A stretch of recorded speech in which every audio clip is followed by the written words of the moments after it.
জুলাইয়ের প্রজন্ম বেঁচে থাকতে এই বাংলাদেশ আমরা সেটা হতে দেব না। বাংলাদেশ গত 55 বছর জুড়ে আমরা একটা আনসিভিলাইজ স্ট্রাকচারের মধ্যে দিয়ে গিয়েছি। আমাদের যে 72 সংবিধান, সেই সংবিধান এই বাংলাদেশ আমাদের অধিকার হরণ করেছে। আমরা বিএনপির শত্রু না।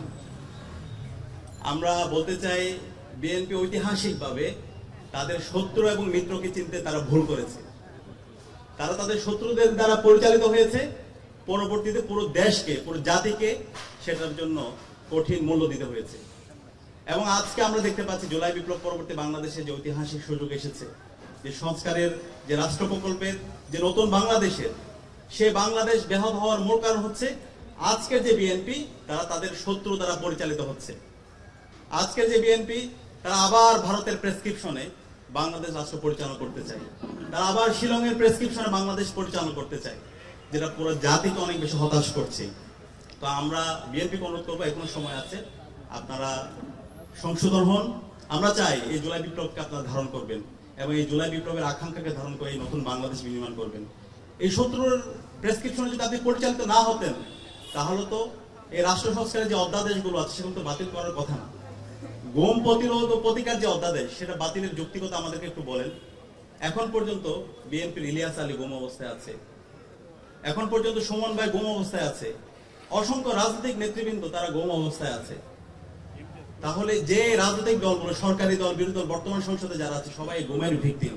তারা কিভাবে আবার নতুন ভাবে গুম প্রতিরোধ এবং প্রতিকার অধ্যাদেশ বাতিল করার সেই দুঃসাহস দেখাতে পারে?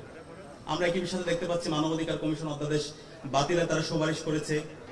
বিচার বিভাগে স্বাধীন করার জন্য এবং বিচার বিভাগকে শক্তিশালী করার জন্য যে বিচারক নিয়োগ প্রক্রিয়া এবং আলাদা সচিবালয় গঠনের যে অধ্যাদেশ, সেটা বাতিলের জন্য তারা সুপারিশ করেছে।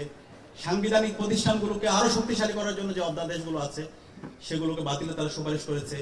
যে আন্দোলনটা, জুলাই বিপ্লবটা শুরু হয়েছে কোটা ব্যবস্থার উপর ভিত্তি করে, এই পিএসসি কে, পাবলিক যে পিএসসি আছে আমাদের সার্ভিস কমিশন, সেই কমিশনটাকে আরো শক্তিশালী করার জন্য সেই কমিশনকে আবার তারা দলীয়করণ করতে চায়। রাষ্ট্রে যত স্বাধীন প্রতিষ্ঠানগুলো আছে, দুদক থেকে শুরু করে, সেগুলোকে আবার তারা দলীয়করণ করতে চাই। তো সেই যদি আমরা হাসিনার স্ট্রাকচারে যদি ফিরে যাই, তাহলে তো আমাদের এই এত মানুষের রক্ত, আমাদের এত ভাই বোনের রক্ত পুরোটাই বৃথা যাবে।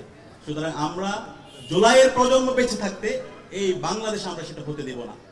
বাংলাদেশ গত 55 বছর জুড়ে আমরা একটা আনসিভিলাইজ স্ট্রাকচারের মধ্যে দিয়ে গিয়েছি। আমাদের যে 72 সংবিধান, সেই সংবিধান এই বাংলাদেশ আমাদের অধিকার হরণ করেছে। এবং আজকে আমাদের অবাক লাগে, আজকে বিএনপির যারা মন্ত্রীরা আছে, মির্জা ফখরুল থেকে শুরু করে, সালাউদ্দিন থেকে শুরু করে, এবং বড় গলায় যিনি কথা বলছেন পার্থ সাহেব, আমরা তাদের যখন আগের বক্তব্যগুলো দেখি এবং বর্তমান বক্তব্য যখন মিলাই, আমরা তাদের প্রতারণা রাজনীতি দেখতে পাই, আমরা তাদের দ্বিচারিতার রাজনীতি দেখতে পাই। তাদের আমি অনুরোধ করবো, আপনারা একটু আগের যে বক্তব্যগুলো দিয়েছেন সেগুলো একটু শুনবেন। আপনাদের নেত্রী এবং আমরা যার জন্য সবসময় শ্রদ্ধার সাথে আমরা যাকে স্মরণ করি, বেগম খালেদা জিয়া, তিনি বলেছেন বাংলাদেশে যখন জনতার সরকার প্রতিষ্ঠিত হবে, তখন এই 72-এর মুজিববাদী সংবিধানকে ছুঁড়ে ফেলে দেওয়া হবে।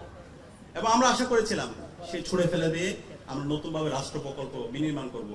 এবং সে সংস্কারের জন্য আপনারাও কথা বলেছেন, আপনাদের রাষ্ট্র সংস্কারের জন্য 31 দফা দিয়েছেন। সে 31 দফায় আপনারা প্রথম দফায় বলেছেন আপনারা সংবিধান সংস্কার কমিশন গঠন করবেন। কিন্তু আজকে নির্বাচিত 2/3 মেজরিটি পাওয়ার পরে আজকে আপনাদের কথার সুর, আপনাদের গলার সুর পরিবর্তন হয়ে গেছে। আপনারা সম্পূর্ণ দ্বিচারিতামূলক আচরণ করছেন।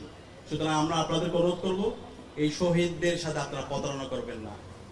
যে জমিনে শহীদদের রক্ত পড়েছে, সেই জমিনে ইনসাফ বিজয় হবে ইনশাআল্লাহ। এবং যারা শহীদদের সাথে গাদ্দারি করবে, শহীদদের সাথে যারা প্রতারণা করবে, তারা ধুলোর সাথে তারা মিশে যাবে। আপনারা হাসিনা থেকে শিক্ষা নেন। এবং আপনাদেরকে আমরা এটাও বলছি, আপনারা যদি হাসিনা হতে চান, আপনারা হাসিনা হতে পারবেন না। সে হাসিনা হওয়ার যোগ্যতা আপনাদের নাই। এবং যে জুলাই বিপ্লব হয়েছে, সেই জুলাই বিপ্লব কারা করেছে, ইতিমধ্যে আমাদের আলোচকরা চমৎকারভাবে আলোচনা করেছেন। বাংলাদেশের জেনজিরা করেছে, তরুণরা করেছে, 16 বছর আন্দোলন করেছেন, ঈদের পরে আন্দোলনের কথা বলেছেন, বারবার ব্যর্থ হয়েছেন, বারবার প্রেসক্রিপশনের রাজনীতি করেছেন, নেগোসিয়েশনের রাজনীতি করেছেন। কোন একজন আন্দোলন শুরু হওয়ার আগে আমরা দেখতে পেয়েছি আমাদের যারা নেতৃবৃন্দ ছিল, সে নেতৃবৃন্দ তারা আপোষনামিতা করেছে। কিন্তু সর্বশেষ আমাদের ছাত্ররা রাজপথে নেমে আবু সাইদ তার 2 হাতকে প্রসারিত করে, শহীদ ওয়াসিম, শহীদ আলী রায়হান, শহীদ মুগ্ধ, শহীদ শান্তরা, তাদের জীবনকে উৎসর্গ করে আজকে আমাদেরকে আজাদি এনে দিয়েছে। এবং তারা যখন রাজপথে নেমেছিল, তারা ফ্যামিলি কার্ড, কৃষক কার্ড, এই কার্ড সেই কার্ডগুলো নিয়ে তারা রাজপথে নামেনি। তারা বলেছিল আমরা রাষ্ট্র সংস্কার চাই।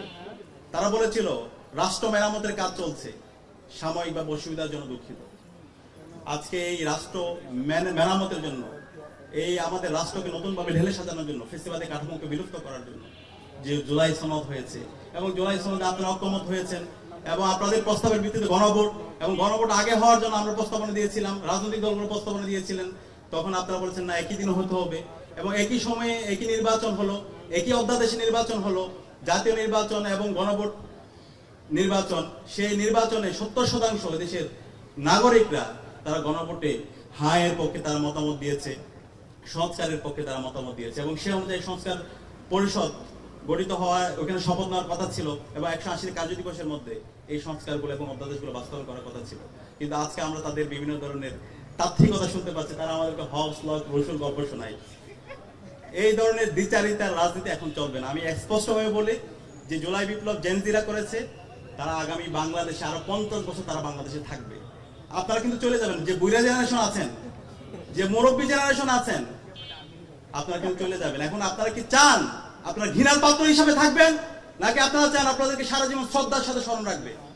আমরা শহীদ জিয়াকে শ্রদ্ধার সাথে স্মরণ রাখি, আমরা মরহুমা বেগম খালেদা জিয়াকে শ্রদ্ধার সাথে স্মরণ রাখি। আমরা চাই তাদের থেকে আপনারা শিক্ষা নেন, এবং আপনারা যে কথাগুলো বলেন তো নিজের পায়ে কোড়াল মারা। আপনাদের জন্ম হয়েছে গণভোটের উপর ভিত্তি করে।